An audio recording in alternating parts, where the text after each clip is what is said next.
Sa pagbukas sa buwan sa Marso, nakurat ang mga opisyal sa Barangay Apas, Tacbayan sa Sugbo, human gipuno og basura sa mga lumalupyo ang basketball court sa Sitio Lower Panabang hapon sa Domingo. Karong adlaw Marso 2, dali kining giaksyonan sa mga tinugyanan sa barangay. Gani duha ka mga dump trucks ang napuno gikan sa maong tapok nga mga basura, apan aduna gihapoy na habilin tungod sa kadaghan niini. Kining nagtipunog nga mga basura dinhi sa Lower Panabang Basketball Court resulta sa duloan duha na di ay kabuwan nga walay koleksyon sa mga basura sa mga lumulupyo sa maong dapit. Subay kini sa naabtan sa MyTV Cebu News Team. Ang 54 anyos nga si Arnel Montalban usa sa mga naglabay og pipila ka mga sako sa basura nga gisakay pa sa iyang multicab. Niguro lang ko kagalingon, nilabay ko kay nakatapok ni diri. Kailan ka man sir, Mga hapit gyud nimo duha. Wa pa gyud mi ma-pick up dito sa babaw.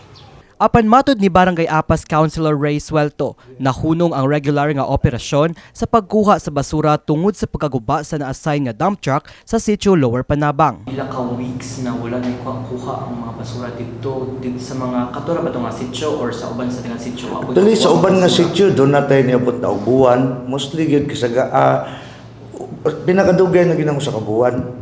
Wala ko tayo nga niabot og duha. Naman to'y ningon dito nga mga hinabi bitaw ko nga almost 2 months na daw ko nung mawala. Usa ka buwan, kay di pa man sa tadugay nag-operasyon dito. Kanang kaganiya diya naman mino nag-pick up mi. Pero ang ako lang gi sistema kung mag-operasyon mi dito karong adlaw, doon to namo. Doon na ko yung mga area nga mabaklag. Kay katong truck nga akong gipadala dito, doon na to sila ilang regular nga area. Diyan ako sa silang gi-dispatch dito to augment atong basura nga daghan na kayo. Puno pa niya, naningkamot ang barangay nga makakolekta og basura kausa sa usa ka semana ngadto sa 24 nga mga sitio sa maong barangay.